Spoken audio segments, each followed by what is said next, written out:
Hello everyone, मैं हूं आस्था और स्वागत करती हूं आप सभी का अड्डा 24/7 के इस यूट्यूब चैनल पे। और आज हम पढ़ेंगे मॉडर्न हिस्ट्री के एक ऐसे टॉपिक के बारे में जिससे आपके एग्जाम में 110% क्वेश्चंस आते ही है। तो उस टॉपिक का नाम है अराइवल ऑफ यूरोपियन, यानी कि भारत में यूरोपियन का आगमन, कि कैसे वो ट्रेड करने आए और वो रूल करने लगे हमारे पूरे इंडिया पे। ठीक है, क्या आपको पता है कि पहले जो यूरोपियन थे वो कौन थे, कौन आया था और कैसे आए, क्यों आए? इतने सारे सवाल चलो आराम से डिस्कस करते हैं। ठीक है, तो पहले जो यूरोपियन थे वो थे पोर्चुगीज, यानी कि पुर्तगाली। तो पुर्तगाली में सबसे पहले कौन आया था? वो थे वास्को डी गामा, जो आए थे 1498 में सी रूट से। यही आए थे वास्को डी गामा, इन्होंने ही इंडिया आने का सी रूट का खोज करा था। क्लियर?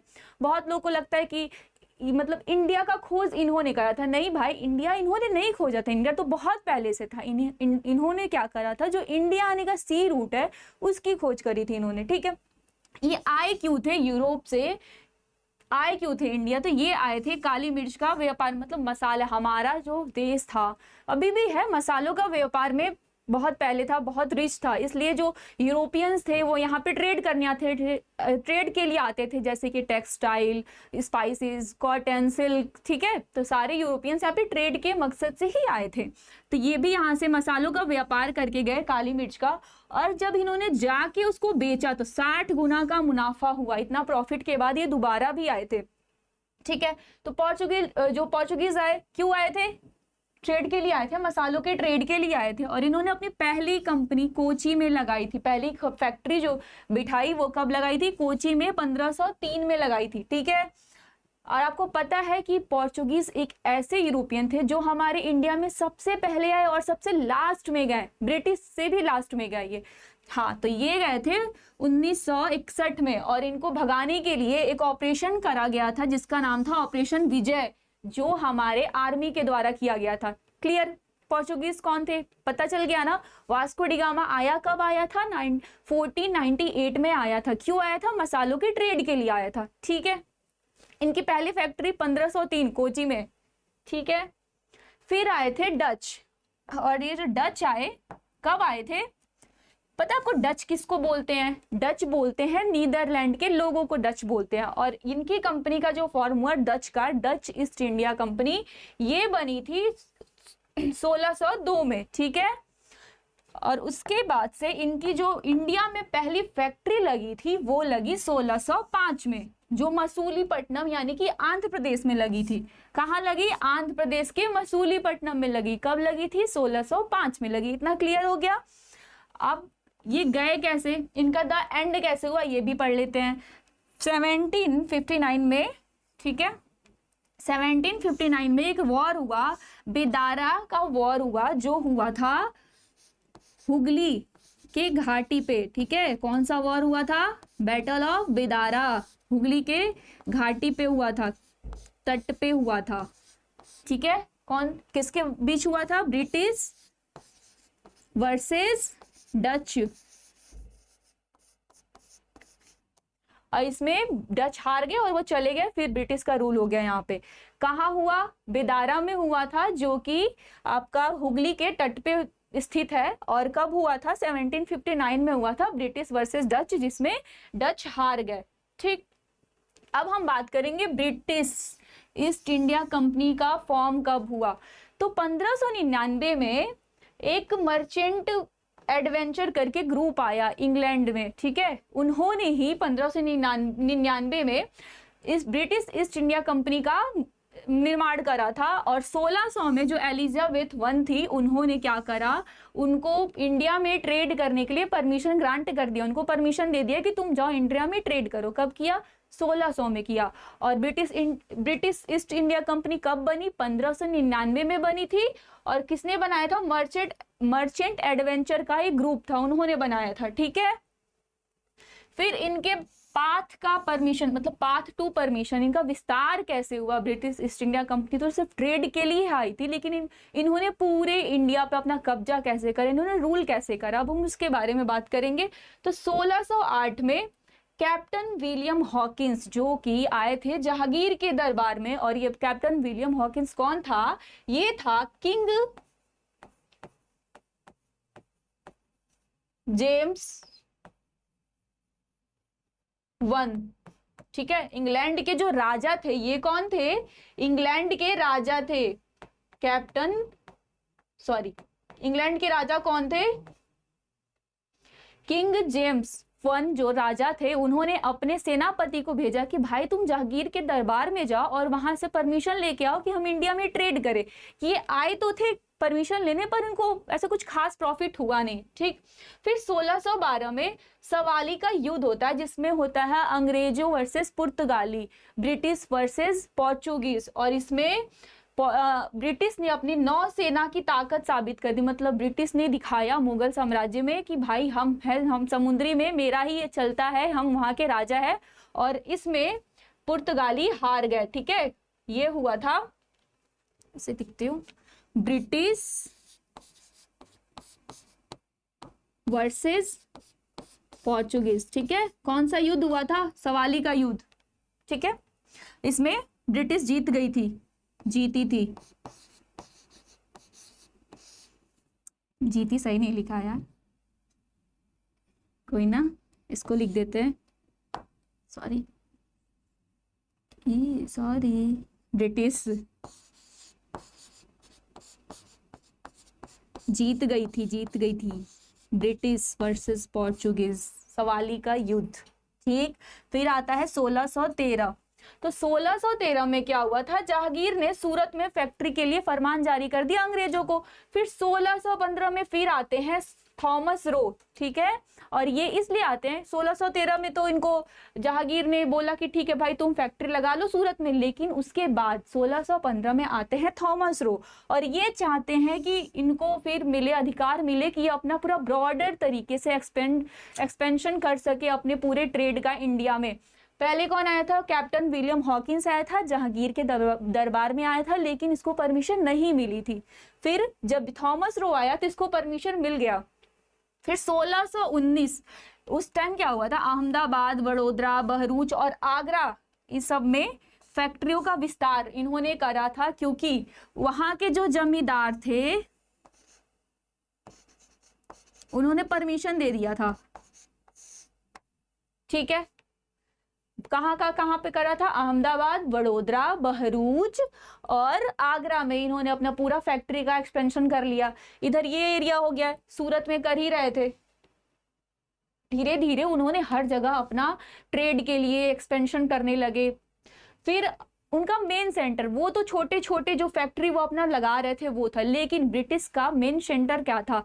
उनका रूल करने का मेन सेंटर जो था उसमें था मद्रास, जिसमें उन्होंने बनाया फोर्ट सेंट जॉर्ज, ठीक है। ये किला का निर्माण करा। फिर आया बॉम्बे, जिसमें पुर्तगालियों ने चार्ल्स द्वितीय को दहेज में पूरा साम्राज्य, मतलब पूरा साम्राज्य क्या, बॉम्बे ही दे दिया, इतना बड़ा दहेज दे दिया इनको। क्यों दे दिया? क्योंकि पुर्तगालियों की जो प्रिंसेस थी, प्रिंसेस कैथरीन ब्रगांजा, नाम तो याद हो ही जाएगा, नाम में क्या रखा है बस याद रखो। प्रिंसेस जो थी पुर्तगाली की, उनकी शादी हुई इंग्लैंड के किंग से जो थे चार्ल्स द्वितीय, और पूरा बॉम्बे ले गए दहेज में।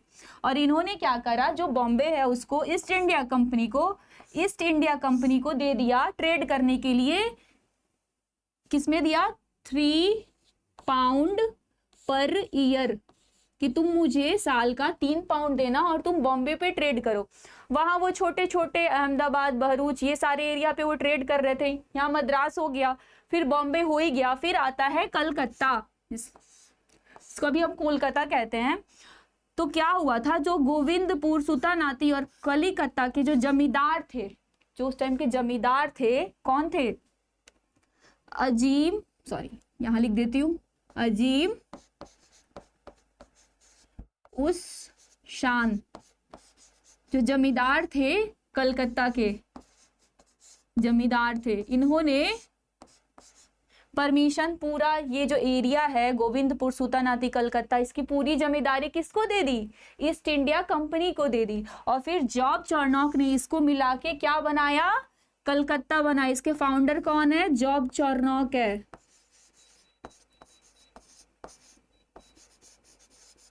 ठीक है। फिर इनका जो ट्रेड का एक्सपेंशन सबसे बड़ा हो गया, मद्रास हो गया, बॉम्बे हो गया, कोलकाता भी, यानी कि पूरा बंगाल का एरिया इनका, बंगाल इनका, साउथ इनका, वेस्ट इनका, ईस्ट भी इनका बंगाल जो है, ठीक है। फिर आता है फारूक सियार का मैग्ना कार्टा। फारूक सियार का मैग्ना कार्टा, इसको बोला जाता है कि ये मुगल साम्राज्य के जो उस टाइम फारूक सियार थे, जो राजा थे, उनकी सबसे बड़ी बेवकूफ़ी मानी जाती है। उन्होंने क्या करा था कि जो विलियम हैमिल्टन था उसकी, उन्होंने मुगल सम्राट जो थे फारूक सियार, उनकी सर्जरी करी थी, इसीलिए सफल इलाज उनका हो गया था, सर्जरी सक्सेसफुल। उसने एक शाही फरमान जारी करा जिसको हम कहते हैं मैग्ना कार्टा। उसमें उन्होंने ये करा कि तुम हमें जो 3,000 जो ईयरली देते हो पैसे वो मत देना, तुम फ्री कस्टम फ्री ट्रेड करो, कस्टम फ्री ट्रेड करो बंगाल में, ठीक है। क्या हुआ था फारूक सियार का मैग्ना कार्टा क्या है कि जो विलियम हैमिल्टन था वो उसकी सर्जरी करा, किसकी करा था, मुगल साम्राज्य, जो फारूक सियार जो उस समय राजा थे मुगल साम्राज्य के, फारूक सियार, उनकी सर्जरी करा था उसने। और उन्होंने खुश होकर पूरा मैग्ना कार्टा नाम का एक चार्टर जो फरमान जारी कर दिया कि उसने कहा कि तुम अब इंडिया में फ्री ट्रेड करो, ठीक है, कस्टम फ्री ट्रेड करो, तुम अब टैक्सेस नहीं दोगे। फिर यहाँ तक तो उनका सही चल रहा था, सब सॉरी पोर्चुगीज भी गए, डच भी गए। अब आते हैं इनके मेन जो कॉम्पिटिटर थे वो थे फ्रेंच।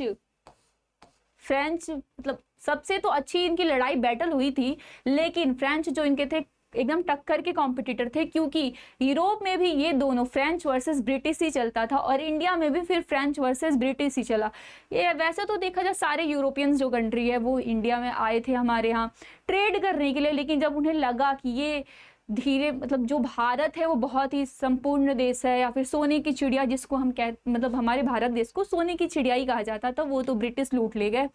तो उसमें इन्होंने सोचा कि अब हम अपने यहाँ पे रूल करेंगे सारे जो यहाँ पे हम क्योंकि उस टाइम क्या हुआ था कि उन्होंने देखा कि जो मुगल सम्राट का उस टाइम यही तो दौर चल रहा था, मुगल सम्राट राज्य कर रहे थे, तो उन्होंने देखा कि ये सही से रूल नहीं कर रहे हैं, पूरा नहीं संभाल पा रहे हैं, तो उन्होंने सोचा कि चलो इस पे कब्जा करते हैं। तो सबका यही ट्रेड के लिए आए थे और रूल करने का सबने सोच रखा था। तो ये फिर आए थे फ्रेंच, ये भी ट्रेड के लिए ही आए थे। और कब आए थे, 1664 में जो लुईस 14 का जो फाइनेंस मिनिस्टर था कोलबर्ट, ये आए थे 1664 में, सॉरी फ्रेंच आए थे 1664 में। और फ्रेंच कंपनी का जो निर्माण करा था, जो स्थापना करा था, वो करा था लुई 40 के जो वित्त मंत्री फाइनेंस मिनिस्टर थे कोलबर्ट ने करा था, ठीक है।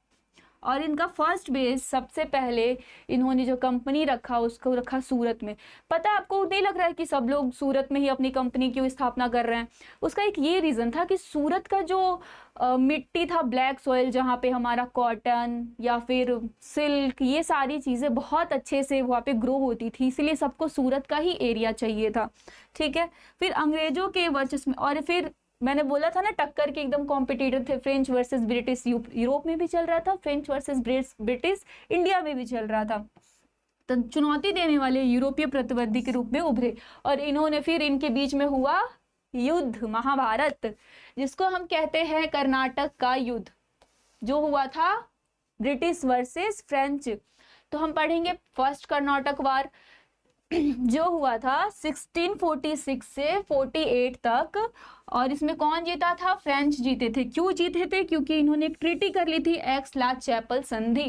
एक्स-ला-चैपल, ये तो याद रहेगा, एक्स-ला-चैपल, एक्स आपकी एक्स-ला-चैपल, ठीक है, ये याद रखना ट्रीटी। ये तो पूछता है पहला कर्नाटक ट्रीटी या फिर जो पहला कर्नाटक वॉर हुआ था उसके बीच में कौन सी ट्रीटी हुई थी, इतना तो पता ही, ये तो पूछता ही है।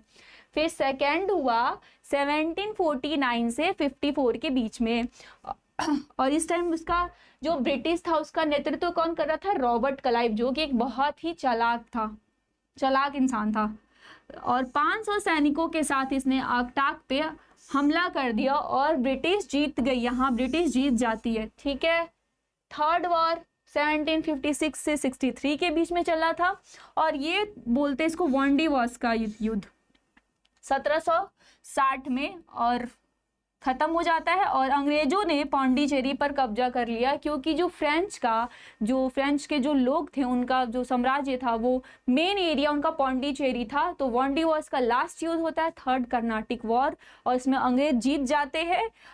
और वो पूरा पौंडीचेरी भी अपना लेते हैं। ठीक है, क्लियर हो गया। ये आपका फर्स्ट वॉर होता है 1746 से 48 में, फ्रेंच जीतते हैं और ट्रीटी होता है एक्स-ला-चैपल ट्रीटी। ठीक, सेकेंड वॉर होता है 1749 से 54 में, जिसका नेतृत्व कर रहा था रॉबर्ट क्लाइव, और यहाँ कौन जीतता है? अंग्रेज जीतते हैं।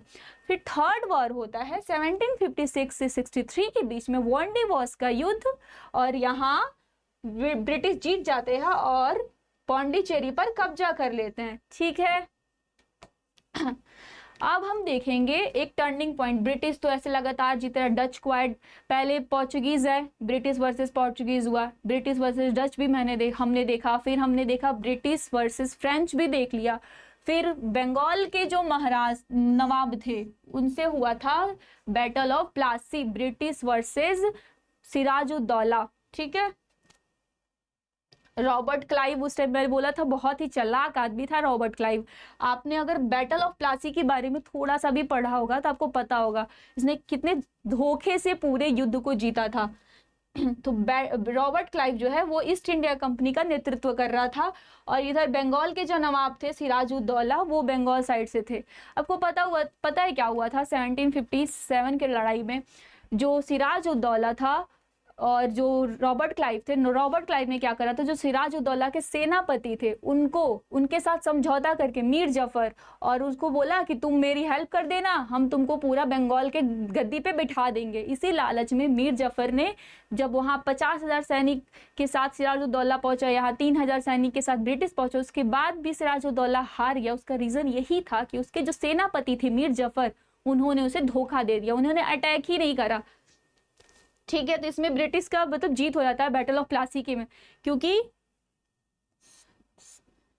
बैटल ऑफ प्लासी में ब्रिटिश की जीत हो जाती है, और उसके बाद से जो ब्रिटिश को अब लगता है कि भाई भारत में हमसे बड़ा कोई नहीं है, हम अजेय हैं। ठीक है, और उसका इकोनॉमिक स्थिति भी भारत की बहुत खराब हो जाती है, आर्थिक स्थिति, लोगों में गरीबी, भूखमरी की स्थिति भी आ जाती है। फिर लोग ये क्या करते हैं, ये अपना रूल, जो भी रीति रिवाज, धर्म, ये सारी चीज़ें भारत के लोगों पे थोपने लगते हैं कि भाई तुम इसको फॉलो करो, ये रूल होगा, ये रूल होगा, और जो वहाँ के लोगों को बिल्कुल पसंद नहीं आता, इसके लिए विद्रोह होता है। ठीक, तो बैटल ऑफ प्लासी क्लियर है, 1757 में हुआ था। किसके बीच हुआ था? रॉबर्ट क्लाइव और सिराजुद्दौला, जो कि बंगाल के नवाब थे।